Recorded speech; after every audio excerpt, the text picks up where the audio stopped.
مرحبا، كيفكن؟ إن شاء الله كل شي تمام. أنا مها وهيدي التشانل لكل الأشخاص يلي عم يتعلموا عربي وبيحبوا يسمعوا شي بالعربي باللهجة اللبنانية.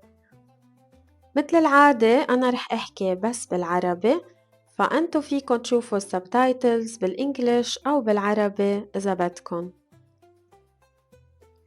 اليوم رح نحكي عن موضوع كتير حلو، هو البيوت بلبنان، البيوت والشقق.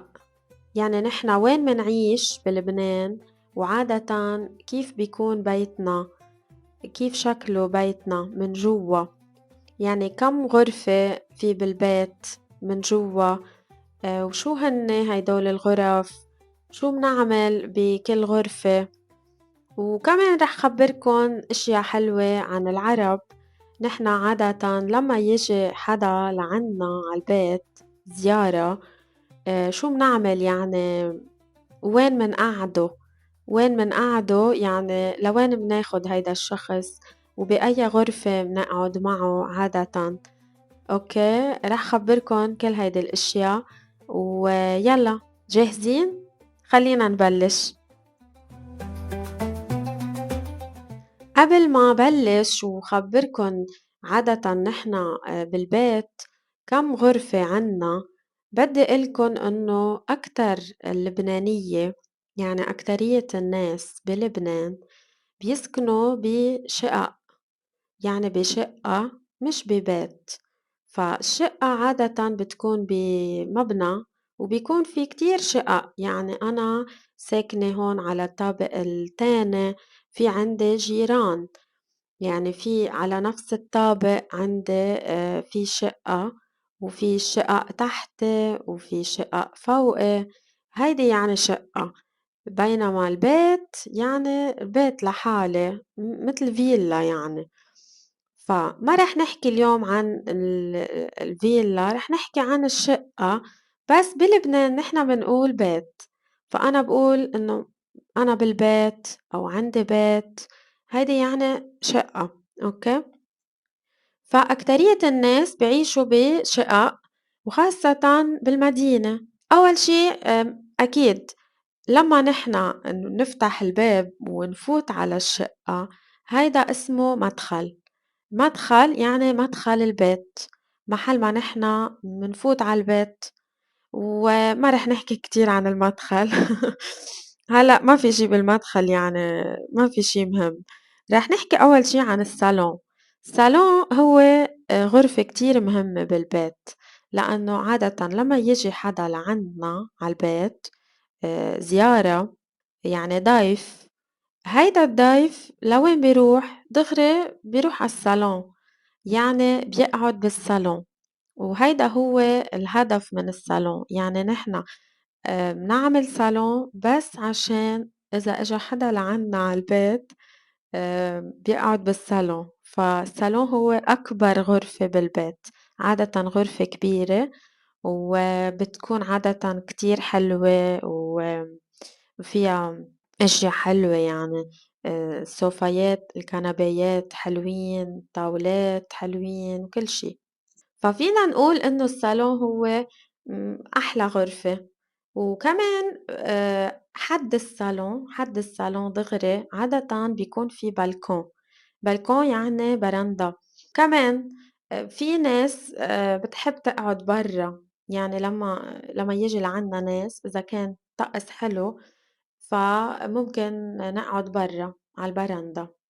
فمتل ما قلت لكم، يعني هيدي الشغلة حلوة وغريبة شوي، إنه عادة أهل البيت، الناس يلي ساكنين بالبيت ما بيقعدوا بالصالون.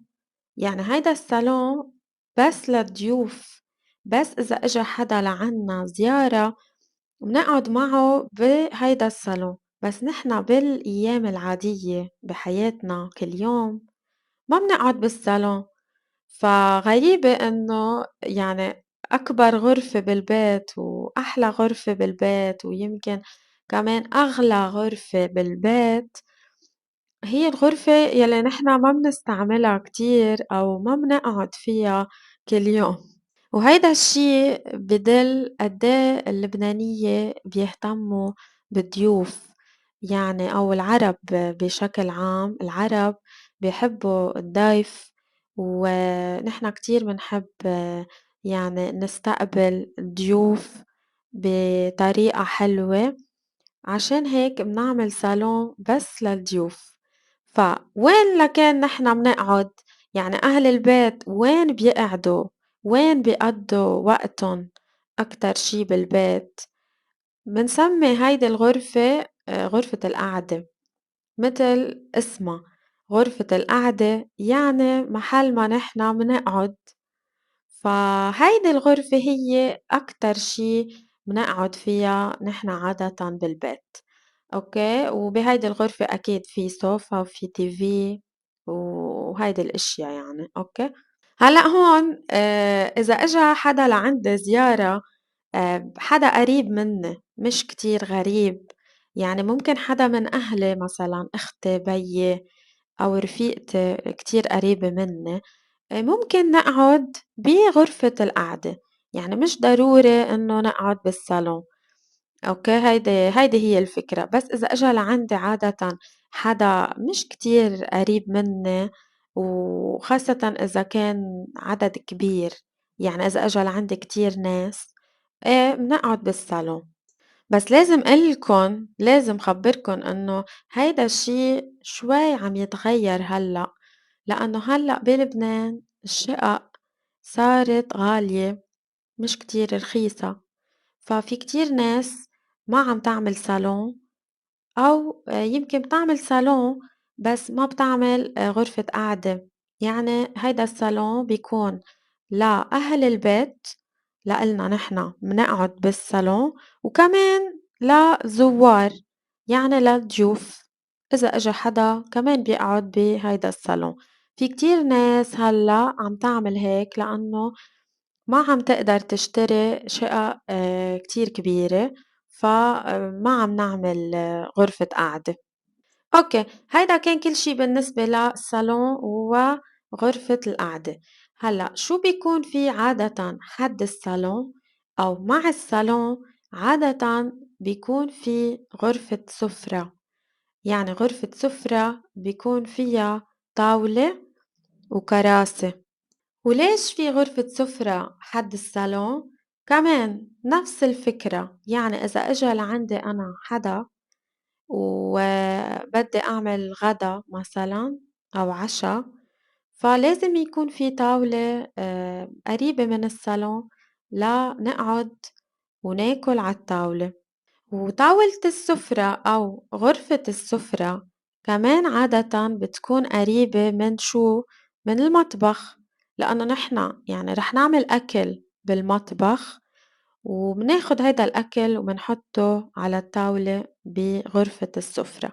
فهلأ رح نحكي عن المطبخ، يعني أكيد هو اسمه مطبخ لأنه نحن منطبخ فيه. يعني نحن منعمل أكل بالمطبخ، وفي ناس عندُن بالمطبخ كمان طاولة صغيرة مع 4 كراسي مثلًا، فأكتر الناس بياكلوا بالمطبخ على هيدي الطاولة الصغيرة. فعشان هيك كمان مش كتير بيستعملوا طاولة السفرة، فالصالون مع طاولة السفرة أو الصالون مع غرفة السفرة يعني مش كتير بنستعملن، هيدول يمكن بس للضيوف. أوكي، لأنه في كتير ناس بتفضّل تاكل بالمطبخ، إنه خلص أهون، أهون يعني أو أسرع أو أسهل إنه يلّا منعمل أكل ودغري بناكل بالمطبخ عالطاولة. يعني قليل قليل ما يستعملوا غرفة السفرة أو قليل ما ياكلوا بهيدي الغرفة. وكمان لازم قلكن إنه عادةً حد المطبخ بيكون في كمان بلكون، يعني برندا، وعادةً نحن منحط على هيدي البرندا ممكن خضرة متل بصل وبطاطا، وكمان منحط منشر. منشر يعني محل ما نحن مننشر الغسيل، يعني محل ما نحن منحط تياب من بعد ما نغسلن بالغسالة منحط تياب برّا على المنشر، أوكي، لينشفوا. أوكي، من بعد المطبخ لازم قلكن إنه كمان في حمّام للضيوف. عادةً في كتير ناس بيكون عندن بالشقة حمّامين، حمّام واحد للضيوف وحمّام لأهل البيت. فحمّام الضيوف بيكون قريب من شو؟ من المطبخ وقريب من يعني غرفة السُفرة، وهيدا الحمّام بيستعملوه عادةً ضيوف، فلازم دايمًا يكون نضيف ونحن أهل البيت مش كتير منستعمله. أوكي، والحمّام التاني وين بيكون؟ الحمّام التاني بيكون أكيد قريب على غرف النوم. فعادةً أغلب الشقق بيكون فيها حمّامين، حمّام للضيوف وحمّام لإلنا لأهل البيت بيكون كتير قريب على غرف النوم. يعني مش كل الناس عندُن حمّام بغرفة النوم، ممكن يكون في حمّام واحد يعني مشترك لكل غرف النوم. إيه، فهلّأ رح نحكي عن غرف النوم. غرف النوم يعني متل اسمها بهيدي الغرف نحن مننام. عادةً minimum لازم يكون في بالشقة غرفتين نوم، أكيد وحدة للأهل للأم والبي والتانية للولاد. هيدا الminimum. أكيد في كتير ناس بيكون عندن 3 غرف نوم، خاصةً إذا يعني بحبّوا يجيبوا كتير ولاد أو يمكن لمّا يصير عندن كتير ولاد ممكن هن يعني يكونوا ساكنين ببيت صغير وفيه غرفتين نوم، ولمّا يصير عندن مثلًا 3 ولاد بينقلوا يعني بيروحوا على بيت تاني أكبر بيكون فيه 3 غرف نوم، مثلًا وحدة للأهل، وحدة للبنات، ووحدة للصبيان. عادةً في كتير ناس هيك بيعملوا. فهيدي هي الغرف يلّي عادةً نحن منلاقيها بالبيت، يعني هيدي هي الغرف يلّي بتكون موجودة بالبيت. لمّا أقول بالبيت يعني بكون عم باقصد شقة، يعني نحن ما منقول شقة كتير، منقول أكتر شي بيت، بس بيكون المعنى إنه شقة. ف هيدول هن الغرف. فهلأ لازم خبّركن إنه بلبنان أكترية الناس هلّأ عم تعيش ببيوت مش كتير كبيرة، بيوت يعني شقق قصدي. كتير هلّأ عم يعملوا شقق مش كتير كبيرة، عم يعملوا شقق صغيرة، يعني عادةً بيكون فيها الminimum أكيد بس غرفتين نوم وصالون كبير ممكن مع سُفرة ويمكن بدون غرفة قعدة. يعني خلص صالون واحد، سفرة، غرفتين نوم أكيد مع مطبخ، حمامين، و2 بلكون أو بلكونين. عادةً هيدي هي الغرف يلّي منلاقيها موجودة هلأ بالبيوت، وأكترية الناس هلأ عم تسكن ببيوت هيك. فقدّيه المساحة، قدّيه المساحة يعني إذا نحن عم نحكي إنه هيدول الغرف الموجودة مساحة البيت عادةً بتكون تقريبًا 120 متر أو ممكن 100 متر. كمان عم يعملوا هلأ بيوت شقق صغيرة. هلأ بعرف رح تفكروا أنتم إنه شو 120 متر إنه كتير كبير، بس نحن بالنسبة لإلنا بلبنان مش كبير. في كتير ناس عايشين بشقق مساحتها 150 متر مربع، 150 أو حتى أكتر. وأنا بعرف كتير ناس ساكنين ببيوت بشقق 150 160 أو حتى 200. يعني كانوا قبل كانت الشقق أرخص من هلأ وكانوا يعملوا أو يعمروا شقق كبيرة، بس هلأ كل شي صار أغلى.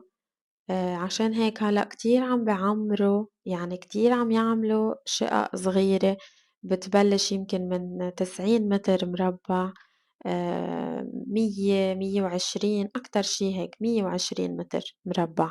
هلأ ما رح نحكي كتير عن الفيلا يعني أو إذا بدنا نقول بيت، في كتير ناس إيه مزبوط عايشة ببيوت لحالها، يعني مش ببناية مع جيران، في كتير ناس بتعيش ببيت بس يعني عادةً الأغنيا أو الناس يلّي يعني معهُن مصاري كتير أو هن عندُن هيدا البيت من زمان من أهلُن أو مثلًا لإنه هيدا الشي بالمدينة كتير صعب، يعني بالمدينة already الشقق كتير غالية، فكيف إذا بيت أو فيلا؟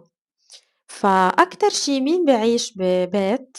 أكيد إلنا الأغنيا أو يلّي معُن مصاري كتير، كمان بالضياع يعني مش بالمُدن، مش بالمدينة، بالضيعة عادةً بتكون بعيدة عن المدينة، وهونيك بتكون الأراضي رخيصة، الأرض يعني محل ما نحن منعمّر البيت هيدي الأرض عادةً بتكون رخيصة مش كتير غالية، ففي ناس كتير بتقدر إنه تعمّر بيت بالضيعة مثلًا بالجنوب، بالشمال، بالبقاع. فها هي الفكرة وأكترية الناس بيشتغلوا مثلا بيعيشوا بالمدينة متل بيروت كل الأسبوع وبالويك أند سبت وأحد بيطلعوا على الضيعة يعني بيروحوا على الضيعة بيكون عندهم بيت بالضيعة وعادة مع أرض صغيرة أرض متل جنينة أو هيك شي فبس بالمدينة كتير قليل لأنه كتير غالي. إيه هلأ أنا عندي بالبيت ما عندي غرفة قعدة لأنه بيتي مش كبير بيتي صغير وعندي بس صالون وسفرة وحتى المطبخ عندي مش كتير كبير هلأ أوكي أنا باكل بالمطبخ بس أوقات كتير بحب إنه ناكل على طاولة السفرة خاصة إذا إجا حدا لعندي مثلا شخص واحد يعني أختي أو بيي ما في كتير محل بالمطبخ أحسن إنه نقعد ناكل على طاولة السفرة فأنا باستعمل يعني غرفة السفرة، وباستعمل الصالون لإنه ما عندي محل تاني لأقعد أنا فيه، إيه باستعمل كل الغرف وهيك، هيدا كان كل شي لليوم، خبروني انتو إذا عندكن أي سؤال وإذا حبيتوا هيدا الموضوع، وأنا بشوفكن ببودكاست جديد، مع السلامة.